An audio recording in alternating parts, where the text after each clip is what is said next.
জানিব লাগে হালেলুয়া কিন্তু জনায়ে পলাইছে যদিও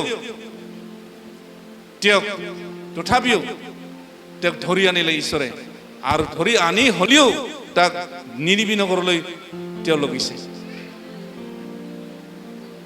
বহুত দুৰ্ঘটনা হৈছে তেওঁৰ জীৱন যাত্ৰাত নাৱত দুৰ্ঘটনা হ'ল আৰু নাৱৰ পৰা পানীত সাগৰত পেলাই খালে আৰু সাগৰত পেলালেও তেওঁ নমৰিলে তথাপি তাক মাছৰ দ্বাৰাই ধৰি ফেলে আকৌ নিনিবি নগৰ ফালে উকুলিয়াই পেলালে আৰু তাতে ক'লে তুমি ইয়াৰ পৰা উঠা এই বালি মাটিৰ পৰা উঠা আৰু নিনিবি নগৰ যোৱা ঈশ্বৰৰ ইমান চিন্তা আছে নিনিবি নগৰৰ হাজাৰ হাজাৰ লোকবিলাকৰ আত্মাৰ কাৰণে ঈশ্বৰে চিন্তা কৰে ঈশ্বৰে চিন্তা কৰি আছে কিন্তু এই জোনায়ে চিন্তা কৰা নাই নিজৰ জীৱনক কেনেকৈ সুৰক্ষা কৰিব পাৰে ৰক্ষা কৰিব পাৰে তাৰ কাৰণে তেওঁ চিন্তা কৰি আছে কিন্তু আমাৰ সেইকাৰণে আমাৰ মণ্ডলীত বা আমাৰ ঈশ্বৰৰ বিশ্বাসীবিলাকৰ মাজতো সেইদিকে এতিয়াও এইদৰে আছে ঈশ্বৰৰ পৰা পলাবলৈ চেষ্টা কৰে ঈশ্বৰৰ পৰিচৰ্যাৰ পৰা পলাবলৈ ইচ্ছা কৰে যিটো দায়িত্ব দিছে ঈশ্বৰে যিটো দায়িত্ব পৰিচৰ্যা পদ দিছে ইয়াৰ পৰা আমি পলাব নালাগে চাইড হ'ব নালাগে নাকচ কৰিব নালাগে আমি পাৰে নোৱাৰে আমি ঈশ্বৰৰ দ্বাৰাই আমি চলাবলৈ ইচ্ছা কৰিব লাগে তেতিয়া ঈশ্বৰে ভাল পায় আৰু ঈশ্বৰৰ পবিত্ৰ আত্মা আমাক চলাই লৈ যায় হালেলুয়া আৰু জনাই যেতিয়া সেই ঈশ্বৰৰ বাক্যত কৈ তাৰণা ঈশ্বৰৰ দ্বাৰাই তাৰণা পাই পেলাই যেতিয়া নিনিবি নগৰত গ'ল আৰু যেনেকৈ ক'বলৈ সেইনেকৈ ক'লে আৰু কোৱাৰ পাছতো শেষ কৰাৰ পাছতো 3 দিন 3 ৰাতি গোটেই জায়গাটো ঘূৰি ফেলে যেতিয়া কোৱাৰ পাছতো আৰু জনায়ে আৰু পৰীক্ষা কৰিছে জনায়ে আৰু এটা জায়গাত আহি ফেলে খোলা জায়গাত আহি ফেলে এটা নিশ্চয় জায়গাত আহি ফেলে চাই আছে কেনেকেনো ধ্বংস কৰে ঈশ্বৰে নিনিবি নগৰক চাই আছে কেতিয়ানো পেলাব কেতিয়ানো ধ্বংস কৰিব কিনো কৰিব চাই আছে কিন্তু নাই জনাৰ পৰা ঈশ্বৰৰ বাক্য শুনা পাই এইফালে জনাৰ নিনিবি নগৰৰ মানুহবিলাকে মন পালন কৰিলে শুদ্ধ জীৱন যাপন কৰিলে কামাবিলাক অবিলাসৰ পৰা মন পালন কৰিলে ৰংগৰৰ পৰা লংপটতাৰ পৰা আচৰণ সলনি কৰিলে বেয়া আচাৰ জীৱনৰ পৰা সলনি কৰিলে এইফালে আৰু জনায়ে চাই আছে কেনেকৈ এতিয়ালৈকে শেষ কৰা নাই দেখোন এতিয়ালৈকে একো কৰা নাই দেখোন কিন্তু এইফালে যে ঈশ্বৰৰ বাক্যৰ দ্বাৰা যে তেওঁলোকে সলনি হৈ আছে জনায়ে গম পোৱা নাই তেতিয়া চাওঁতে একো কৰা দেখা নাপাই জনাই খং উঠিলে মই সেইকাৰণে যাব অহা নাছিলোঁ সেইকাৰণে মই ঈশ্বৰক মই জানো ঈশ্বৰক সেইকাৰণে মই এনেকুৱা কৰিব বুলি মই জানোৱেই মই আহিব খোজা নাছিলোঁ মই মোক এনেকৈ যাবলৈ দিলে মোক এনেকৈ ক'বলৈ দিলে বুলি জনাই আকৌ খং উঠিছিল ঈশ্বৰৰ ওপৰত খং উঠিছিল আৰু মাটিৰ পৰা উঠি অহা এটা গছত জিৰণি লৈ আছিল ছায়া লৈ আছিল কিন্তু ঈশ্বৰে তাকো এটা পোক নিৰূপণ কৰি গছৰ পাতটো গোটেই খাই পেলালে তাৰ ছায়াটো নোহোৱা হৈ গ'ল আৰু ছায়া যেতিয়া নোহোৱা হৈ গ'ল তেতিয়া আৰু তাতো খং উঠে মই এটা জিৰণি লৈ আছোঁ ইয়াতে এই পোকা আহি পেলাই তাকো খালে আকৌ তাকো খং উঠিলে এনেকৈ জনাৰ জীৱনত হৈ আছে আৰু এই জনাৰ জীৱনে আমাক শিকায় জনাৰ জীৱনৰ দ্বাৰাই আমাক আজি ঈশ্বৰে শিকাই আছে যে আমি ঈশ্বৰৰ দাস হ'লে আমি কেতিয়াও খং ৰাগ কৰিব নালাগে ঈশ্বৰৰ বিশ্বাসী হ'লে আমি খং ৰাগ কৰিব নালাগে আমাক প্ৰেমত থাকিব দিছে বিশ্বাসত প্ৰেমত শুদ্ধতাত জীৱন যাপন কৰিব দিছে হালেলুয়া আমি সেইকাৰণে ঈশ্বৰে তেনেকুৱা কৰাটো বেয়া পায় আৰু সেইকাৰণে তেওঁ যেতিয়া ছায়া নাপালে ছায়া নাপোৱাৰ কাৰণে খং উঠিলে ঈশ্বৰৰ গালি পাৰিলে সেইকাৰণে মই মৰাই ভাল মই মৰাটোৱে ভাল বুলি তেওঁ চিন্তা কৰিছে কিন্তু ঈশ্বৰে ক'লে জনা তুমি নিজৰ কাৰণে তুমি ইমান চিন্তা কৰিছা অলপে গজি ফালে পোক খোৱা ছায়াটোৰ কাৰণে ছায়া নোপোৱাৰ কাৰণে তেওঁ ইমান খং কৰিছা তোমাৰ জীৱনৰ কাৰণে তুমি ইমান খং কৰিছা তুমি মৰা পৰ্যন্ত তুমি খং কৰিছা কিন্তু তাতে নিনিবি নগৰত ইমান হাজাৰ হাজাৰ মানুহ বসবাস কৰি আছে জীৱন যাপন কৰি আছে তেওঁলোকৰ কাৰণে মোৰ কি চিন্তা নাই নেকি? তেতিয়া জোনাক ক'লে, তাতে কিমান বা হাজাৰ কথা কৈছিলে মই পাহৰিলোঁ, কিমান বা হাজাৰ কথা ক'লে মই একজেক্ট, এই হাজাৰ হাজাৰ মানুহ তাতে বসবাস কৰিছে, ল'ৰা ছোৱালী পশু চৰাই যিমানখিনি ধন সম্পত্তি অজস্ৰ সম্পত্তি নিৰিবি নগৰ আছিলে, বহুত ৰাজধানী আছিলে, আৰু তাৰ মানুহবিলাকে নষ্ট হৈছিলে এটা সময়ত। কিন্তু ঈশ্বৰৰ বাক্যৰ দ্বাৰাই মন পালন কৰিলে, শুদ্ধতা হ'লে, আৰু কামাবিলাক অবিলাসৰ পৰা আচাৰ ব্যৱহাৰবিলাক সলনি হ'ল, আৰু পবিত্ৰ জীৱন যাপন কৰিলে। আৰু ঈশ্বৰে এই নিনিবে নগৰক ধ্বংস কৰিবলৈ আঁচনি লৈছিল যদিও ঈশ্বৰে ধ্বংস নকৰিলে। Hallelujah, praise the lord. ঈশ্বৰে সেইকাৰণে এনেকুৱা মন পলটন কৰাটো ঈশ্বৰে বিচাৰে, শুদ্ধতা নম্ৰতা হোৱাটো ঈশ্বৰে বিচাৰে।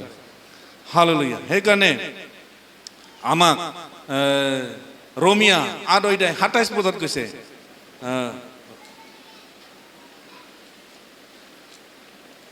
ৰোমিয়া 8:27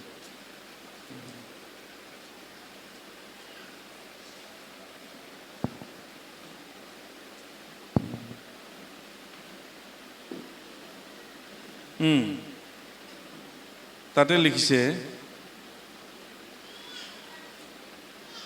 27 লিখিছে, আৰু আমাৰ আত্মাৰ ভাৱ কি তাক অন্তৰ্যামী ঈশ্বৰে জানে, কাৰণ ঈশ্বৰৰ ইচ্ছাৰ দৰে তেওঁ পবিত্ৰ লোকৰ কাৰণে নিবেদন কৰে। Hallelujah, praise the lord.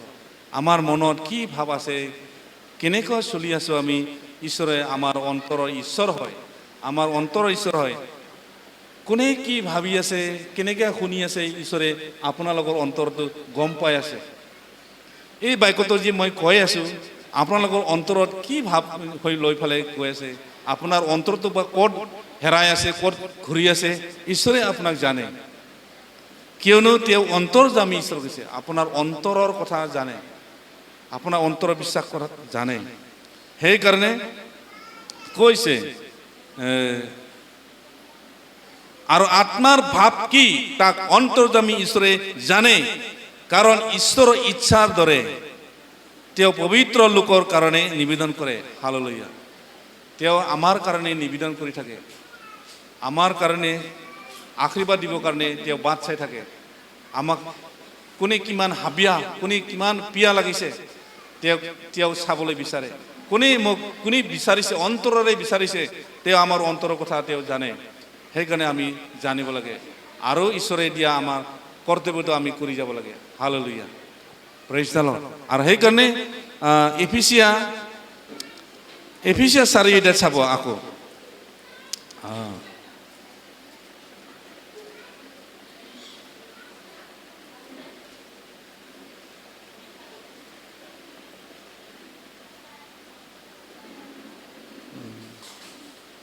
নহয়, কলচিয়া